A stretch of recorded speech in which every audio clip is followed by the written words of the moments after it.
Kirilo Budanov is no longer the head of Ukrainian military intelligence. As of today, he leads the office of the President of Ukraine, replacing Andriy Yermak. And this appointment is no coincidence. Budanov is able to conduct direct negotiations not only with the Americans, but also with the Russians, which, by the way, he has already done more than once.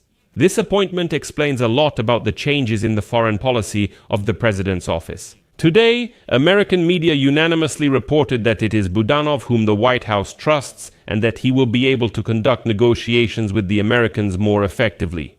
And here I'll just give you a few quotes. The New York Times writes that Budanov is one of the few Ukrainian officials whom the United States personally trusts, and his informal ties with American intelligence agencies could be decisive in negotiations. Financial Times, a member of Ukraine's new wartime elite, not from an oligarchic background, with Western contacts and strong partner trust. Politico writes that he is one of the few Ukrainian security officials whom Washington sees as an understandable and reliable interlocutor. He is a bridge between intelligence, the military, and politics. Bloomberg, the head of Ukrainian intelligence who works directly with Western partners, is taking on a growing political role beyond just the military sphere. The Economist, a pragmatic, strategic intelligence chief who communicates clearly with Western allies. Well, I could go on and give a whole series of more quotes because today all the Western media were writing about this. But the main message is clear. Budanov is convenient for the Americans and not by accident because he is directly connected to the Central Intelligence Agency of the United States of America. And he can also radically change Ukraine's negotiation vector. But all of this is just rhetoric. The key question is, who from Ukraine will negotiate with the Russians? And as strange as it may sound, Kirilo Budanov is actually perfectly suited for this. And in this episode, I'll explain why my name is Oleksiy Pechi. Let's discuss this topic together. But before we start, I ask you to subscribe to this channel, like the video, and leave any comment under this episode. It really helps promote this video. Also, subscribe to my Telegram channel, Pechi News. The link is in the description of this video. After a month of intrigue, Ukrainian President Volodymyr Zelensky finally chose the new head of the president's office. However, this appointment led to other personnel changes as well. For example, the head of the main intelligence directorate of Ukraine's defense ministry became the former foreign intelligence chief and Budanov's deputy, while the border service head was demoted. And just yesterday, in his evening address, Zelensky intrigued everyone with important decisions that were supposed to be announced today, and indeed, such decisions were made public after lunch. So, Kirilo Budanov becomes the head of the office of the President of Ukraine. An official order from the Ukrainian state, from the Ukrainian president, has already been issued on the website of the President's office. From this moment, Kirilo Budanov is the head of the President's office. Budanov said he accepted the Ukrainian president's offer. And this is the most interesting turn in Ukrainian politics in many recent years. And, there's a lot to be said here about how the old elites in Ukraine were shaken, the oligarchs got scared because Budanov is a new face, and he's from military intelligence too. He won't let corrupt officials get away with anything. He'll come in and set things straight and so on. But, I'll leave all that demagoguery to other commentators who deal with Ukrainian domestic politics. I'll focus on how the appointment of Kirilo Budanov as head of the president's office will affect Ukraine's foreign policy agenda, especially relations with the Americans and personally with Donald Trump. But importantly, how will Budanov's position affect future peace negotiations? For example, the New York Times reports today that Kirilo Budanov is the key contact for United States talks if negotiations with Trump happen. The publication reports that Ukraine's intelligence chief has long-standing United States ties, which could be key in peace talks between Ukraine and a potential Donald Trump administration. And here comes the key point. Officially, only brief congratulations came from Washington on Budanov's appointment to such a position. Unofficially, sighs of relief continued from there. Because Andriy Yermak became too toxic, his political ambitions and also the corruption scandal were already irritating all the partners. But Kirilo Budanov is considered one of their own by the Americans, and when I say one of their own, I'm not exaggerating. Unit 2245 is a name that probably won't mean much to an ordinary citizen who just lives their life without delving deeply into political details. In reality, this is an elite Ukrainian special forces unit that seized Russian territory with equipment and intercepted data. And it was this elite of Ukrainian intelligence that carried out all the most high-profile operations of the main intelligence directorate of the Ministry of Defense of Ukraine. And this unit was led by Kirill Budanov. You might say, okay, there's some kind of special forces unit. But how does this relate to peace negotiations, and even more so to negotiations between Ukraine and Russia, where the Americans are acting as mediators? Well, it relates in the most direct way. The fact is, Unit 2245 became part of a semi-secret program of the CIA, the Central Intelligence Agency of the United States. The CIA began training this unit back in 2016, providing equipment and training to help the Ukrainians gather intelligence and conduct special operations. Kirill Budanov oversaw it all. Unit 2245, or as it's called, Unit 2245, is an elite unit of Ukrainian military intelligence made up of young officers not connected to the Soviet past.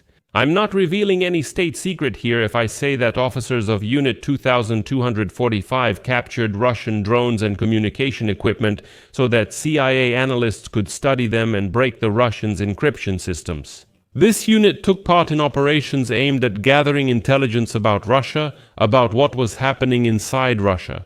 And Kirill Budanov, the head of Ukrainian intelligence and now the head of the president's office, was one of the most promising officers of this unit. From the very beginning, Budanov underwent training as part of programs supported by the CIA, and long before the full-scale war, he was already integrated into cooperation with American intelligence.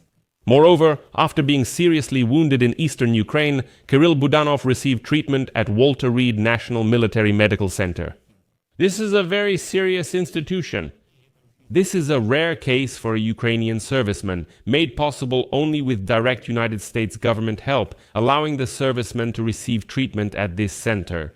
But someone from the very top had to call and say, "Take in this soldier." And here we have to admit, only a few people have this level of access and trust, and it shows the special status of Kirill Budanov in his relationship with American security agencies. In Washington, Budanov is seen as a reliable partner who understands the logic of American security agencies and is able to speak with them in the same language. It is exactly these informal connections that could become decisive if the question of ending the war once again moves into the realm of negotiations. So, is Budanov needed specifically for negotiations? Don't discount the personal preferences of the American President Donald Trump, because Trump really likes tough guys, and Budanov fits this tough guy archetype much better than Andriy Yermak.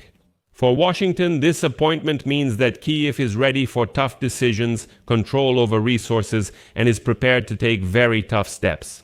Of course, there are certain risks within Ukraine from such an appointment, because now Ukraine is transitioning to what is called a military democracy. Budanov will insist on tightening the screws further, and a conflict with the military is possible, especially with the commander-in-chief Zelensky, because Budanov is now above him.